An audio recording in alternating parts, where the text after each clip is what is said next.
శ్రీమాత్రే నమః.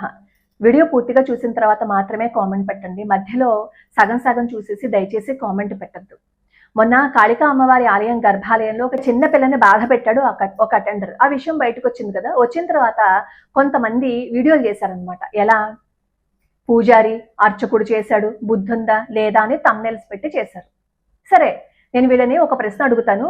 పూజారి అర్చకుడు చేసేసాడని చెప్పి థంబ్నెయిల్స్ పెట్టి మీ వ్యూస్ కోసం వీడియోస్ చేసేసారు కదా. ఇలా ఇంకెవరైనా చేస్తే వాళ్ళ కులాన్ని పెట్టి మీరు ఇలా వీడియోస్ చేయగలరా? పైన థంబ్నెయిల్స్ అలా పెట్టి చేయగలరా? మాట్లాడగలరా? మాట్లాడలేరు. ఎందుకంటే బ్రాహ్మణుడు అంటే లోకు కాబట్టి.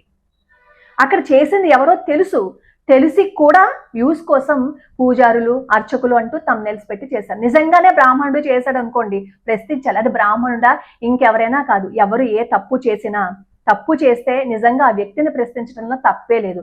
బ్రాహ్మణుడిని నెత్తి మీద కూర్చోపెట్టుకోమని ఎవరు చెప్పట్లేదు. నేనే వీడియో చేశాను. ఒకసారి ఇలాగే మాంసాహారం తింటున్నారు, మద్యం తాగుతున్నారు అంటే వాళ్ళు భ్రష్టు పట్టిపోయిన వాళ్ళు అని నేనే వీడియో చేశాను. బ్రాహ్మణుల్లోనే ఎవరైనా ఇలాంటి పనులు చేశారు అని అనుకోండి, వాళ్ళని పూజా కార్యక్రమాలకి పిలవరు.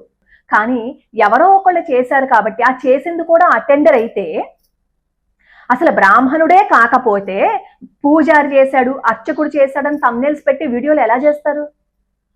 మా కొద్దీ పూజారులు అంటున్నారు కదా. మా కొద్దీ పూజారులు అనేవాళ్ళు వాళ్ళ ఇంట్లో మంచి జరిగినా చెడు జరిగినా మళ్ళీ కార్యక్రమాలు చేయించడానికి కావాల్సింది ఈ బ్రాహ్మణులే.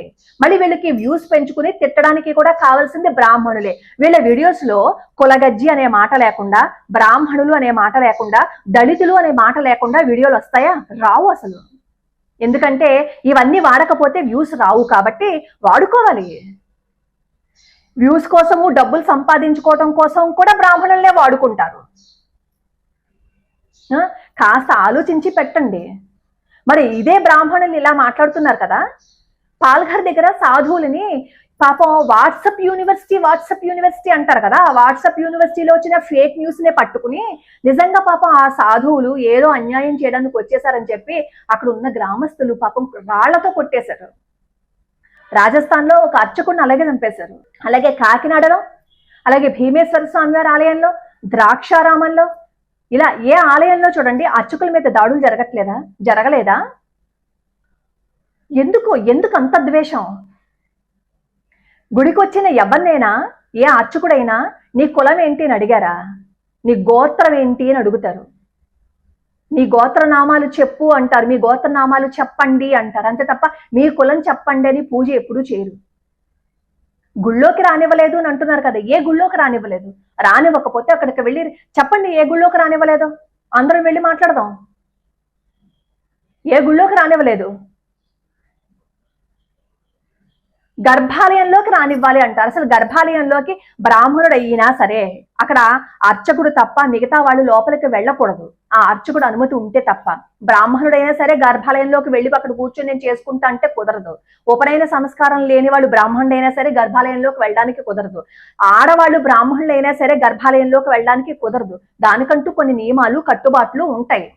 వాటిని అలా పాటిస్తేనే అక్కడ శక్తి ఉంటుంది. అందరూ వెళ్ళి గర్భాలయంలో దూరిపోతామంటే ఎలా కుదురుతుంది? దాన్ని పట్టుకుని ఇంకా మిగతా వాళ్ళందరినీ వదిలేసి దళితులు కాబట్టి లోపలికి రానివ్వటం లేదు అంటారు.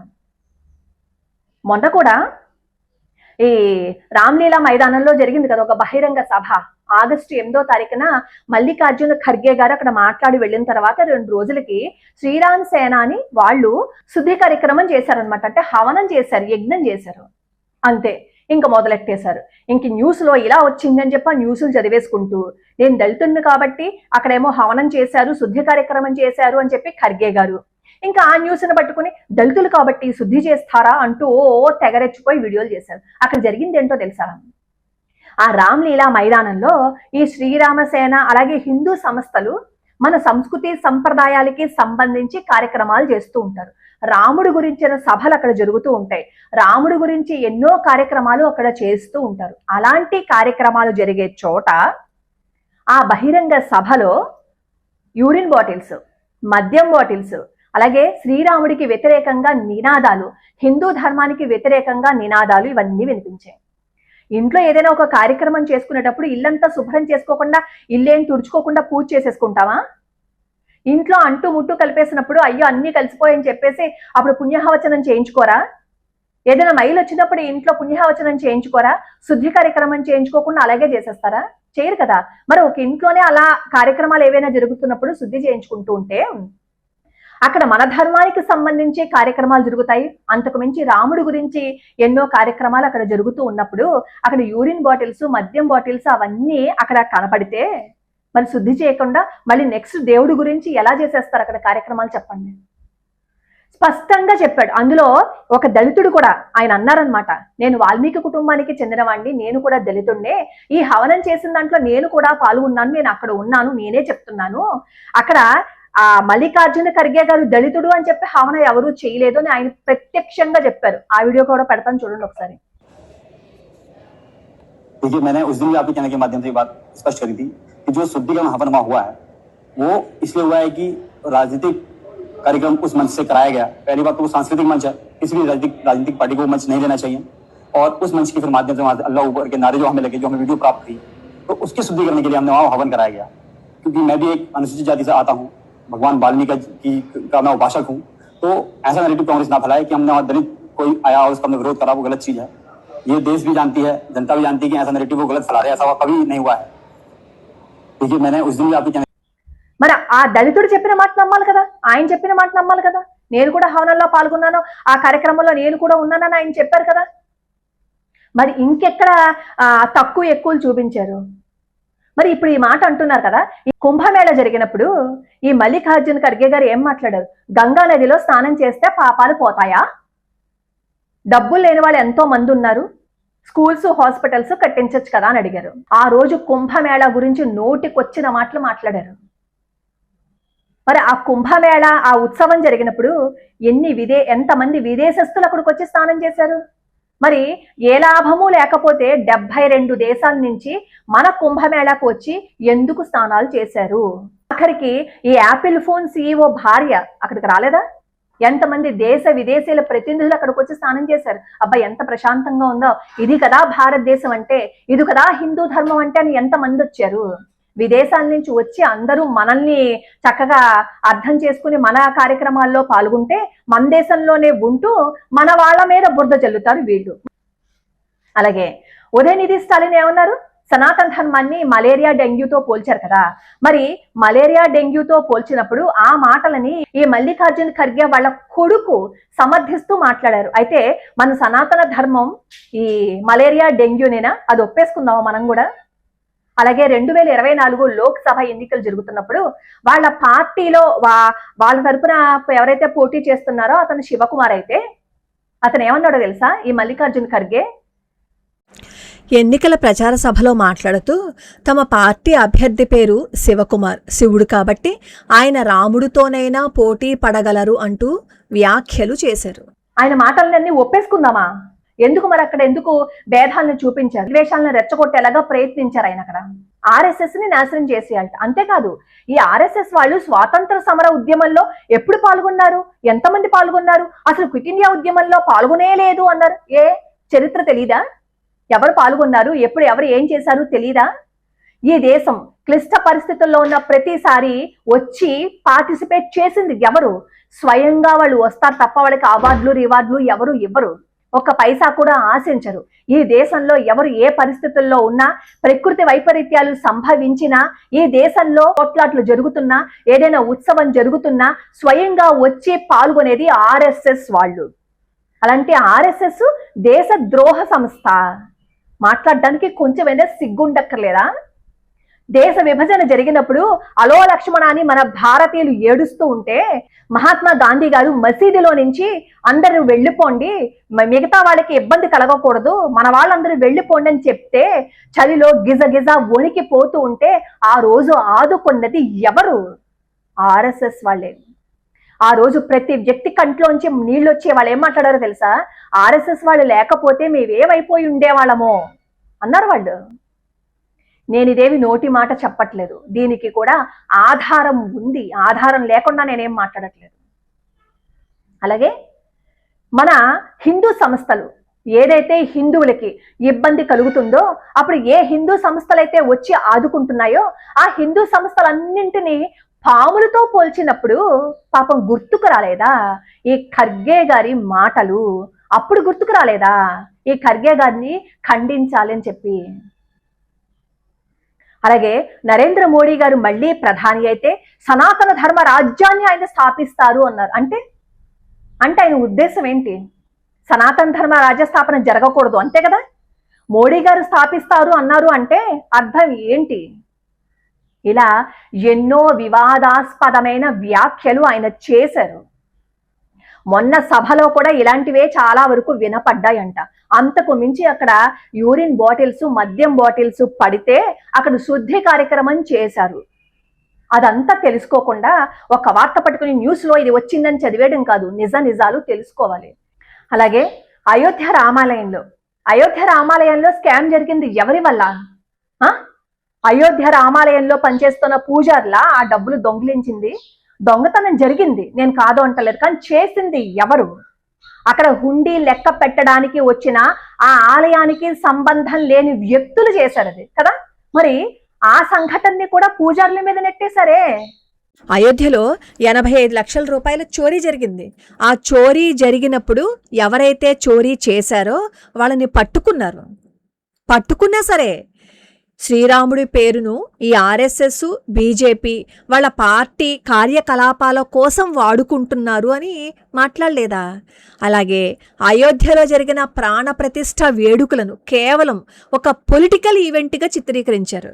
500 ఏళ్ల నిరీక్షణ తర్వాత రామాలయం నిర్మితమైతే ఆ ప్రారంభోత్సవాన్ని రాజకీయంతో ముడిపెట్టి బహిష్కరించటం మరి బాధ అనిపించలేదా? అప్పుడు బాధ కలగలేదా? ఎప్పుడు హిందూ దేవాలయాల్ని కించపరచటం, మనం ఏవైనా అక్కడ హిందూ ధర్మానికి సంబంధించిన ఏవైనా జరుగుతుంటే దేవుడి పేరుతో వ్యాపారాలు చేస్తున్నారు అని మాట్లాడడం వీళ్ళకి బాగా అలవాటు అవ్వలేదా? అవి మన సామాజిక మాధ్యమంలో చూడలేదా ఈ ఖర్గే గారు మాట్లాడిన మాటలు? అలాగే ఆంజనేయ స్వామి వారి ఆలయంలో అక్కడ జరిగిన సంఘటనను కూడా పూజల మీద నెట్టేశారే. బెంగుళూరులో ఒక అర్చకులు ఒక దళిత స్త్రీని బయటికి గెంటేశారని చెప్పి బయటకు తెగ వీడియోలు చేశారు కదా. అక్కడ జరిగింది ఏంటో తెలుసా?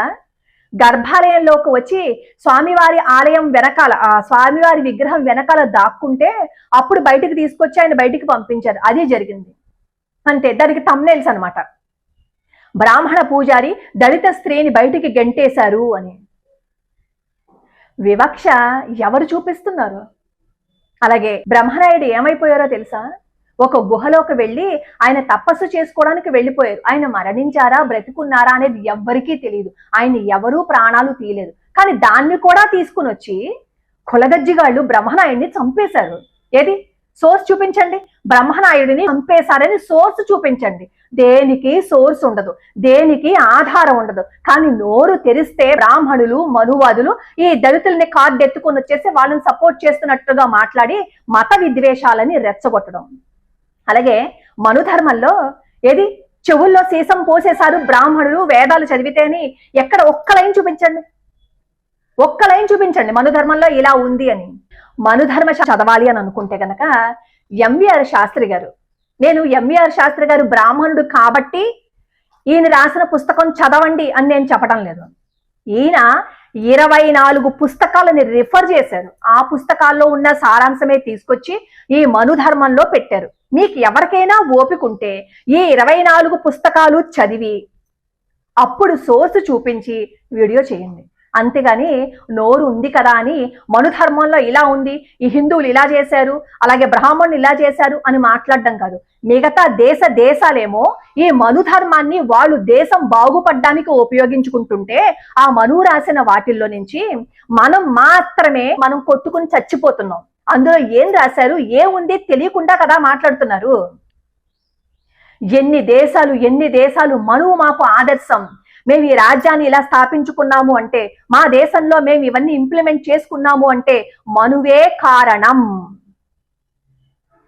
అని వాళ్ళు గర్వంగా చెప్పుకుంటుంటే అదే మనుధర్మ శాస్త్రాన్ని తీసుకుని మనం కులానికి వాడుకుంటున్నాం అనమాట. అసలు మనుధర్మ శాస్త్రంలో 10,000 శ్లోకాలు ఉంటే ఇప్పుడు కొత్తగా వచ్చే ఈ మనుధర్మ శాస్త్రాల్లో కొత్తగా రచించేశారు చూసారా, వాళ్ళు రాసిన దాంట్లో ఎన్ని ఉన్నాయో ఒకసారి చూడండి. విలియం జోన్స్ అనే అతనికి కాస్త సంస్కృతం వచ్చు. అతను ఎన్ని పురాణాలని ప్రక్షిప్తం చేశారో మీరు విలియం జోన్సన్ కొట్టి చూస్తే అతను ఏ విధంగా మన దేశానికి వచ్చాడు, ఏ వాటిని అతను ప్రక్షిప్తం చేసేశాడు ఒకసారి చూడండి. రాజీవ్ మల్హోత్రా గారు ఆయన రాసిన పుస్తకం చూడండి ఒకసారి. ఆయన ఏం చెప్పారు, వినే ఓపిక ఉండదు, చదివే ఓపిక ఉండదు, తెలుసుకోవాలని ఆతృత ఉండదు, కానీ ఎవరో ఒకరు చెప్పిన ఒక మాటను పట్టుకుని బ్రాహ్మణులు ఇలా చేశారు అని చెప్పి మాట్లాడద్దు. ఈ దేశం మీదకి పరాయి శక్తులన్నీ కాచుకుని కూర్చుని ఈ దేశాన్ని మింగేయాలని చూస్తుంటే మనలో ఉన్న సెలెక్టివ్ సెక్యులర్స్ మాత్రం అందరినీ విడగొట్టి విభజించు పాలించు అని చేస్తున్నారు. మరి పైగా ఇంకొక మాట, పెరియార్ రామస్వామి గారు కూడా దళితుల్ని బాగా ప్రోత్సహించారు, సావర్కర్ గారు కూడా దళితులనేమో ఆయన ప్రోత్సహించారు అన్నారు. సావర్కర్ గారు వేరు, పెరియార్ రామస్వామి వేరు. సావర్కర్ గారు దళితుల్ని ఆయన చక్కగా ఆదరించారు, పెరియార్ ఏమో ఆదరించలేదే. ఒకవేళ ఆదరించినా ఆయన ఎందుకు ఆదరించారు అనేది ఒక్కసారి ఆలోచించండి. సావర్కర్ రాముడిని తిట్టలా, కానీ పెరియార్ ఏం చేశారు? పెరియార్ దళితుల్ని వెనకేసుకుని వచ్చేస్తే సరిపోతుందా? రాముణ్ణి తిట్టి మన రామాయణాన్ని చెప్పులతో కొట్టి విగ్రహాలు పడగొట్టేసి దేవాలయాల్ని నాశనం చేసేసి బ్రాహ్మణుల శిఖలు కోసేసి జంజాలు తెంపేసి సనాతన ధర్మం మీద దాడి చేశాడు పెరియార్ రామస్వామి. సరే, దళితుల్ని సపోర్ట్ చేశారు, మీ మాటకే వద్దాం. అయినా దళితుల్ని ఇలా చూశారు అలా చూశారు అని అంటున్నారు. దళితులంటే ఎవరు? వాళ్ళు హిందువులు, దళితులు కూడా హిందువులే. మళ్ళీ సపోర్ట్ చేశారు అని దాన్ని స్పెసిఫిక్గా తీసుకొచ్చి వేరు భావన ఎందుకు చూపించాలి? అయితే రాముడిని కొడితే పర్వాలేదా? రామాయణాన్ని చెప్పులతో కొడితే పర్వాలేదా? యాక్సెప్ట్ చేసేస్తారా? ఇక్కడ అర్థం అవ్వటం లేదా ఎవరు భేదాన్ని చూపిస్తున్నారు, ఎవరు మత విద్వేషాలని రెచ్చగొడుతున్నారు అని. కానీ సావర్కర్ గారు అలా ఏం చేయలేదే. రాముడిని తిట్టారా, రాముడిని కొట్టారా, రామాయణాన్ని నిందించారా? అసలు ఎప్పుడు ఏ చిన్న విషయం గురించి మాట్లాడినా సరే చివరికి బ్రాహ్మణుల్ని విలన్లుగా మార్చడం బాగా అలవాటైపోయింది. జరగని విషయాలను కూడా జరిగినట్టుగా, లేని సంఘటనలు కూడా ఉన్నట్టుగా క్రియేట్ చేసి ప్రచారం చేస్తున్నారు. ఒక అబద్ధాన్ని 100 సార్లు చెప్పామనుకోండి, ఏమవుతుంది? అదే నిజం అనుకుంటారు కదా. అదే నయా గోబెల్స్ సిద్ధాంతాన్ని ఇక్కడ పక్కాగా అమలు చేసేస్తున్నారు. సాధారణంగా అసలు జరిగింది ఏంటి అని ఫ్యాక్ట్ చెక్ చేసుకునే అవకాశం, సమయం మనకి ఉండదు. సరిగ్గా ఈ బలహీనతని ఆసరాగా చేసుకుని సమాజంలో కులద్వేషాలను రెచ్చగొడుతూ అబద్ధాలని సామాజిక మాధ్యమంలో స్ప్రెడ్ చేసేస్తున్నారు.